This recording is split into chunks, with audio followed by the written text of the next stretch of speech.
الحمدللہ رب العالمین والصلاة والسلام علی سید الانبیاء والمرسلین اما بعد فاعوذ باللہ من الشیطان الرجیم بسم اللہ الرحمن الرحیم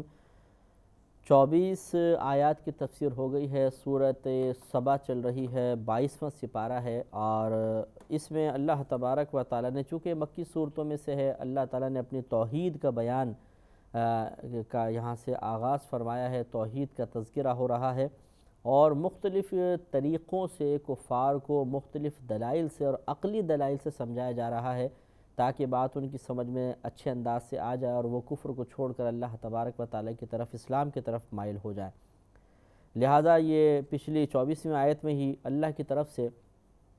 ایک سوال کرنے کا حکم دیا گیا تھا کہ حبیب کریم صلی اللہ علیہ وسلم آپ ان کفار سے پوچھئے کہ تمہیں رزق کون عطا فرماتا ہے، آسمانوں سے یا زمین سے جو رزق تمہیں ملتا ہے کون دیتا ہے؟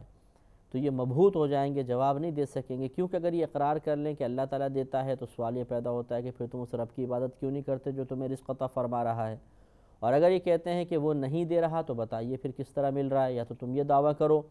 کہ تمہارے معبودان باطل تمہیں رزق دے رہے ہیں،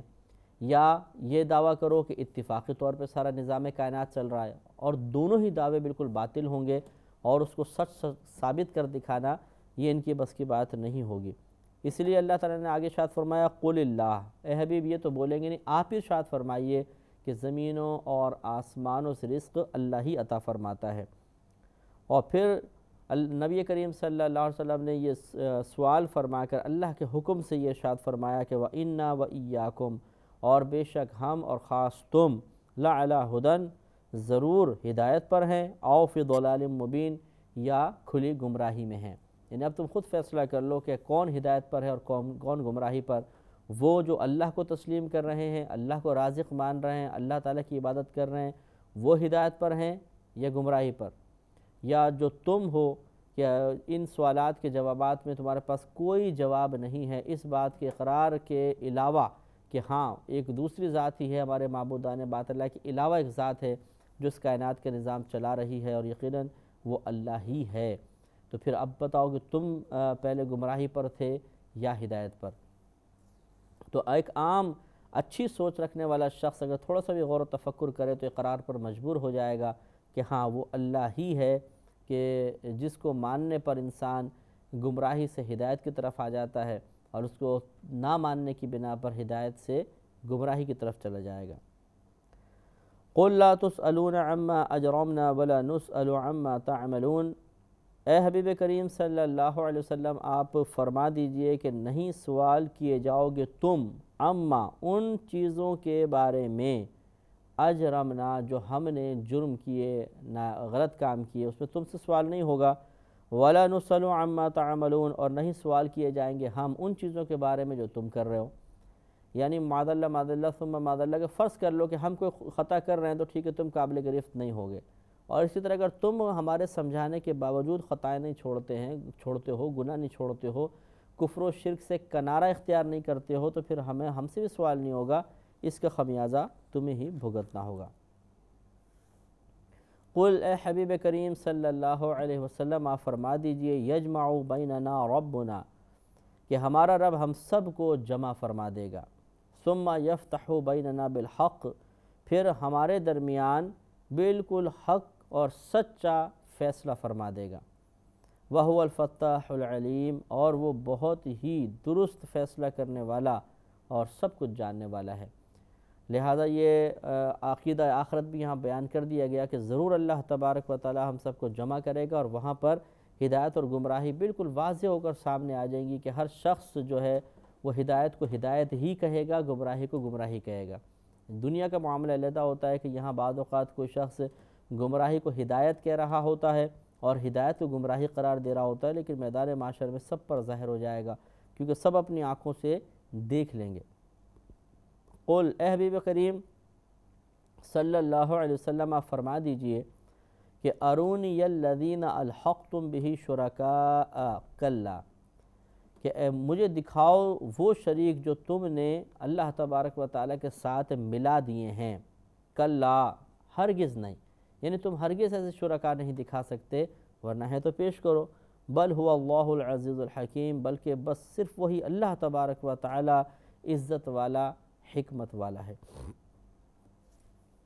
آگے اللہ تبارک و تعالیٰ نے نبی کریم صلی اللہ علیہ وسلم کی رسالت عامہ کا تذکرہ فرمایا۔ ارشاد ہوتا ہے کہ وَمَا أَرْسَلْنَاكَ إِلَّا كَافَّةً لِلنَّاسِ بَشِيرًا وَنَذِيرًا وَلَكِنَّ أَكْثَرَ النَّاسِ لَا يَعْلَمُونَ۔ اے حبیب کریم صلی اللہ علیہ وسلم، ہم نے آپ کو ایسی رسالت کے ساتھ بھیجا ہے جو تمام لوگوں کو کافی ہے، کفایت کرنے والی ہے، تمام لوگوں میں عام ہے۔ بشیراً و نذیراً، خوشخبری سنانے والا اور ڈر سنانے والا، یعنی ہم نے آپ کو خوشخبری سنانے والا اور ڈر سنانے والا بنا کر بھیجا ہے۔ وَلَكِنَّ أَكْثَرَ النَّاسِ لَا يَعْلَمُونَ، اور لیکن لوگوں میں سے اکثر جو ہے اس بات کو تسلیم نہیں کرتے ہیں، جانتے نہیں ہیں۔ یہ بخاری کی روایت ہے، نبی کریم صلی اللہ علیہ وسلم کا خود یہ فرمان ہے کہ مجھے 5 چیزیں ایسی عطا کی گئی ہیں جو پہلے کسی بھی نبی کو عطا نہیں کی گئیں۔ ایک تو ارشاد فرمایا کہ 1 ماہ کی مسافت سے مجھے روب سے نوازا گیا ہے۔ اس کا مطلب یہ تھا کہ جب کوئی قافلے ملنے کے لیے آپ سے آتے تھے تو 1 مہینے کی مسافت پر جب وہ ہوتے تھے تو دل میں روب نبوت طاری ہو جاتا تھا۔ ایک روب تھا نبی کریم کا جو 1 میل کی 1 دن کی مسافت سے ہی شروع ہو جاتا تھا، اور لوگ گھبرانا شروع ہو جاتے تھے۔ ایک ہیبت سی طاری ہوتی تھی کہ اب ایک نبی کے پاس جا رہے ہیں، یہ اللہ تعالیٰ نے آپ کو اس سے نوازا۔ دوسرا ارشاد فرمایا کہ تمام زمین کو میرے لیے مسجد بنا دیا گیا اور اسے میرے لیے پاک کر دیا گیا، لہذا جہاں میرے امتی کو نماز کا وقت ہو اسے چاہیے کہ وہ نمازیں پڑھے۔ مزید ارشاد فرمایا کہ اور میرے لیے غنیمت حلال کی کر دی گئیں جو مجھ سے پہلے کسی پر حلال نہیں تھی۔ یعنی جب کفار پہ مسلمان حملہ کرتے تھے پہلے دور میں تو جو مال ہاتھ آتا تھا اسے کوئی نہیں لیتا تھا بلکہ رکھ دیا جاتا تھا، اور آسمان سے آگ آ کر اس کو جلا دیتی تھی۔ جیسے ان کی قربانی وغیرہ کے اور زکوٰۃ کے مسائل ہوتے تھے، نتیجہ نکلتا تھا۔ لیکن نبی کریم صلی اللہ علیہ وسلم پہ کرم نوازی فرماتے ہوئے اس مال کو ختم کرنے کے بجائے حکم دیا گیا کہ اس کے 5 حصے کیے جائیں، جن میں سے 1 حصہ نبی کریم صلی اللہ علیہ وسلم کو ملتا تھا اور باقی 4 مجاہدین، مساکین، فقراء وغیرہ کے اندر مسافروں میں تقسیم ہو جاتے تھے۔ مزید ارشاد فرمایا کہ میرے لیے غنیمت حلال کی گئیں جو پہلے کسی کے لیے حلال نہیں تھی، اور مجھے مرتبہ شفاعت عطا کیا گیا۔ یعنی شفاعت کا مرتبہ تو اوروں کو بھی حاصل ہوگا، لیکن جو ایک خاص شفاعت ہے جو سب سے پہلے نبی کریم صلی اللہ علیہ وسلم فرمائیں گے اور جس کی بنا پر پھر لوگوں کا حساب و کتاب شروع ہو جائے گا، یہ شفاعت کبریٰ کہلاتی ہے، اور یہ کسی کو حاصل نہیں، صرف نبی کریم صلی اللہ علیہ وسلم کو ہی عطا کی جائے گی۔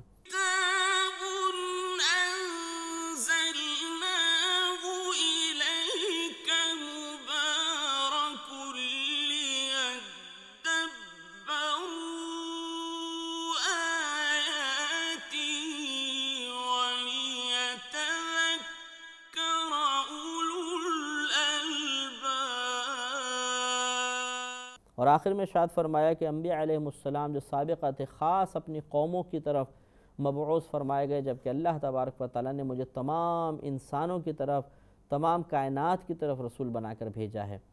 اسی کا یہ بیان ہے کہ وَمَا أَرْسَلْنَاكَ إِلَّا كَافَّةً لِلنَّاسِ، اور ہم نے آپ کو تمام لوگوں کے لیے رسالت کے ساتھ بھیجا ہے، رسالت عامہ کے ساتھ، بشیراً و نذیراً، خوشخبری سنانے والا اور ڈر سنانے والا۔ وَلَكِنَّ أَكْثَرَ النَّاسِ لَا يَعْلَمُونَ، اور لیکن لوگوں میں سے اکثر اس بات کو نہیں جانتے ہیں اور وہ ناشکرے پن میں مبتلا ہوتے ہیں یا نبی کریم صلی اللہ علیہ وسلم کی رسالت کا انکار کر بیٹھتے ہیں۔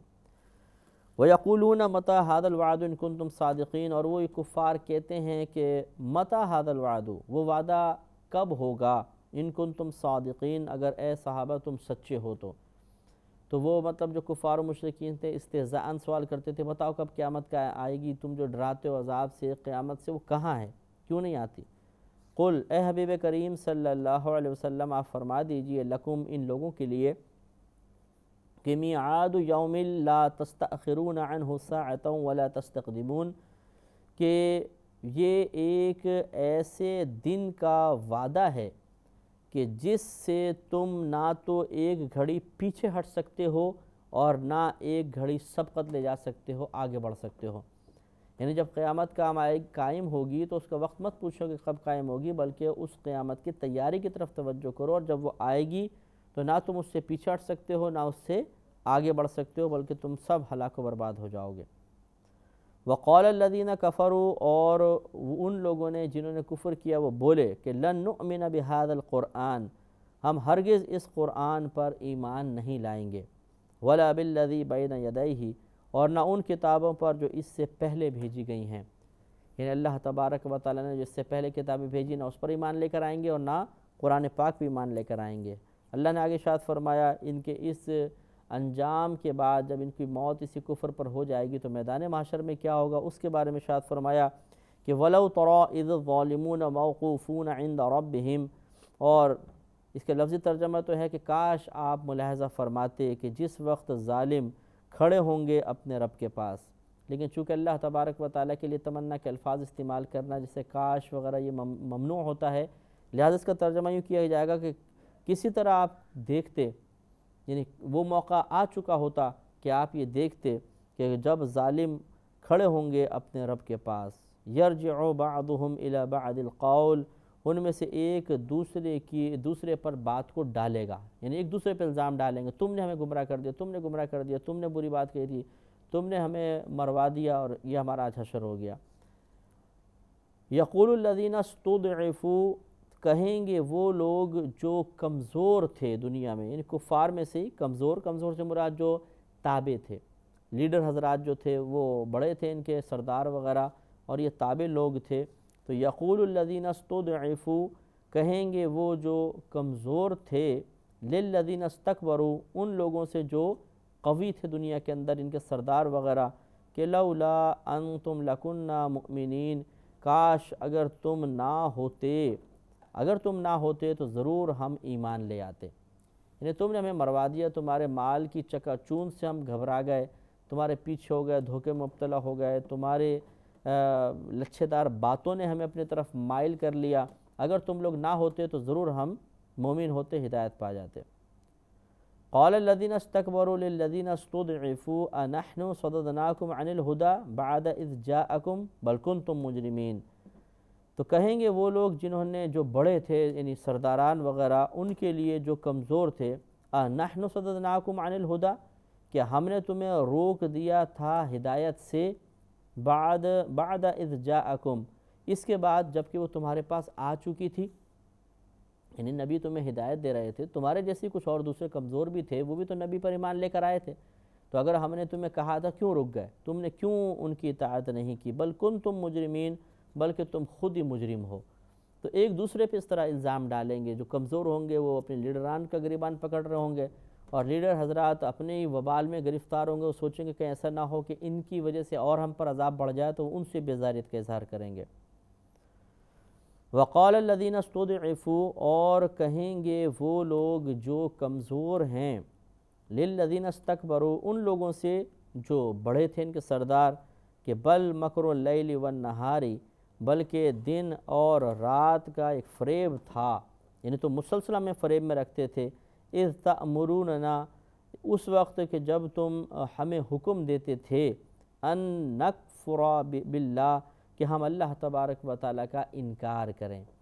تو تم دنیا میں ہمیں روکتے تھے کہ تم رات دن یہ مکر کرتے تھے، وَنَجْعَلَ لَهُ اندادا، اور تم یہ بھی ہمیں کہا کرتے تھے کہ ہم اللہ تبارک و تعالیٰ کے لیے شرکاء ٹھہرا لیں، وَأَسَرُّوا النَّدَامَةَ لَمَّا رَأَوُا الْعَذَابَ، اور وہ دل میں پچھتائیں گے جب عذاب کو دیکھیں گے۔ دل میں پچھتانے کا مطلب زبانیں گنگ ہو جائیں گی، ذہن معاف ہو جائے گا، اور پھر وہ دل میں ندامت محسوس کریں گے کاش ہم ایسا نہ کرتے اور ہماری آخرت بہتر بن جاتی۔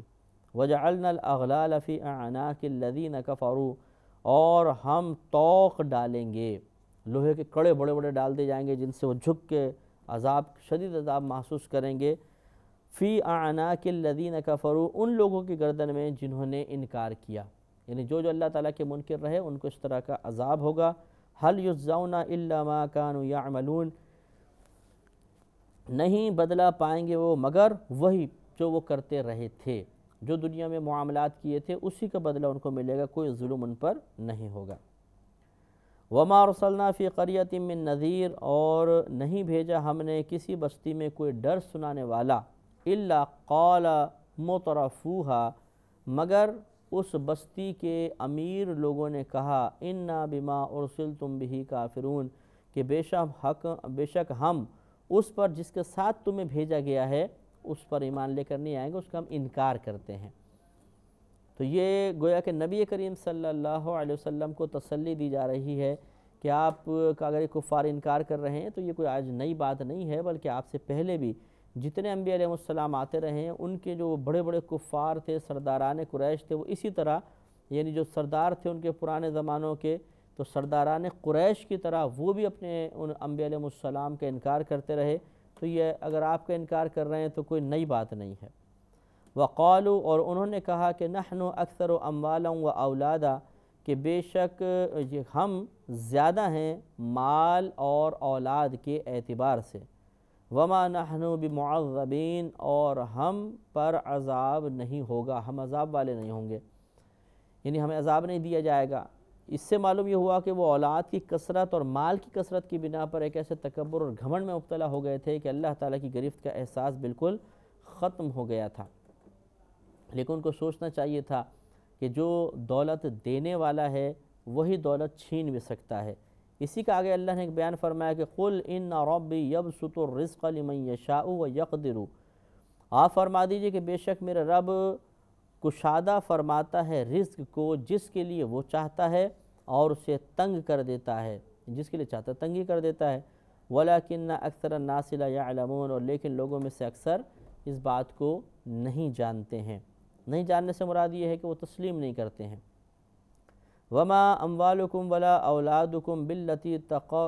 تُقَرِّبُكُمْ عِنْدَنَا زُلْفَىٰ إِلَّا مَنْ آمَنَ وَعَمِلَ صَالِحًا، اور تمہارے مال اور تمہاری اولاد اس قابل نہیں کہ تمہیں ہمارے قریب تک پہنچائیں، إِلَّا مَنْ آمَنَ، مگر وہ جو ایمان لائے، وَعَمِلَ صَالِحًا، اور انہوں نے نیکی کی۔ یعنی کفار کو جھنجھوڑا جا رہا ہے کہ اگر تم مال کے زیادہ ہونے پر یا اولاد کے زیادہ ہونے پر اترا رہے ہو تو یہ کوئی ایسی چیزیں نہیں ہیں کہ جو بغیر درست استعمال کے تمہیں اللہ تعالیٰ تک پہنچا دے۔ ہاں، جو اولاد کو صحیح استعمال کرے یعنی نیک بنائے، صاحب ایمان خود بھی ہو، اولاد کو مومن بنائے، نیک پرہیزگار متقی بنائے، اور جو مال اس کو اللہ نے عطا فرمایا اسے کثرت کے ساتھ اللہ کی راہ میں خرچ کرے، تو یقیناً پھر یہ ضرور نافع ہوں گے، ورنہ کوئی فائدہ آخرت میں نہیں دے سکتے ہیں۔ انشاءاللہ کلام جاری رہے گا۔ وآخر دعوانا ان الحمد للہ رب العالمین۔